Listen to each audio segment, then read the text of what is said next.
on a deux cadres différents. Soit on a affaire à ce qu'on appelle une dépression avec un caractère endogène. C'est quelque chose que l'on voit plutôt chez des personnes qui ont des antécédents familiaux de dépression. Et ce sont des dépressions sans qu'on puisse parfois repérer de facteurs déclenchants.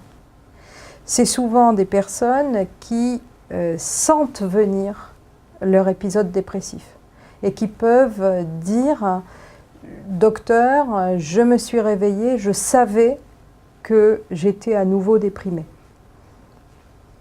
Et on peut retrouver dans ce cadre-là parfois des facteurs saisonniers, avec des dépressions qui, par exemple, vont se produire plus pendant les périodes d'hiver.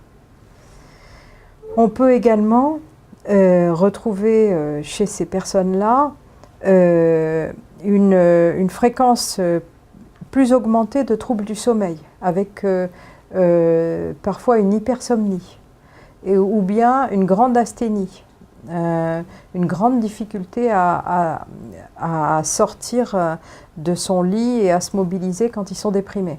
Dans l'autre cadre, qui sont les dépressions réactionnelles,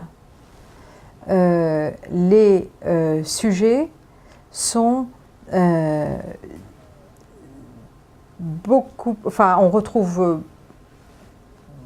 beaucoup moins à ce moment-là d'antécédents familiaux de dépression, et on retrouve un facteur de causalité. Donc on peut avoir toutes sortes de facteurs dépressogènes ou qui induisent un stress important, un épuisement par exemple, et c'est dans ce cadre qu'on va aussi retrouver les dépressions d'épuisement. Dans ce cadre, on a un facteur déclenchant, qui est un moment dépressif, qui survient après un traumatisme quelconque dans la vie d'un sujet.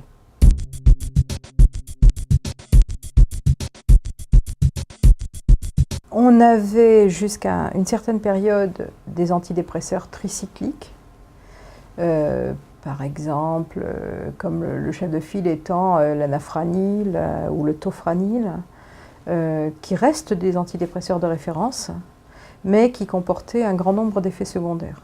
Puis, il y a une vingtaine d'années, sont apparus des antidépresseurs sérotoninergiques qui font appel à un principe de relargage de la sérotonine et qui comportent beaucoup moins d'effets secondaires.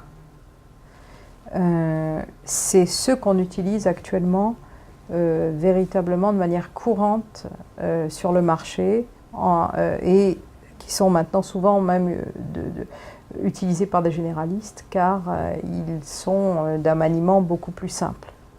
Et puis récemment sont apparus des antidépresseurs avec un mécanisme un peu original, d'abord mixtes, par exemple, qui ne sont pas seulement sérotoninergiques, mais aussi basés sur un changement de la transmission de la noradrénaline, ou bien quelque chose de tout à fait original qui est apparu actuellement, qui sont des agonistes de la mélatonine, qui est une hormone qui régule les cycles veille-sommeil.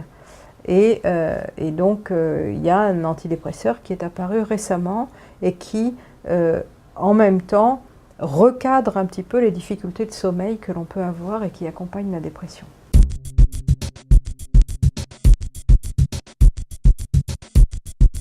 En accompagnement d'un traitement médicamenteux, dans la plupart des cas, il est important d'envisager un moment de séance de psychothérapie, souvent pour essayer de comprendre quel était le facteur dépressogène, qu'est-ce qui a précipité le sujet dans ce moment dépressif, qu'est-ce qui a fait dans sa personnalité qu'il a tendance à réagir de cette manière-là, qu'il y a une difficulté pour lui à surmonter certains moments compliqués de la vie, ou alors, si c'est dans le cadre d'une dépression endogène, plutôt d'une dépression qui a tendance à revenir dans le cadre, par exemple, éventuellement d'une maladie bipolaire, hein,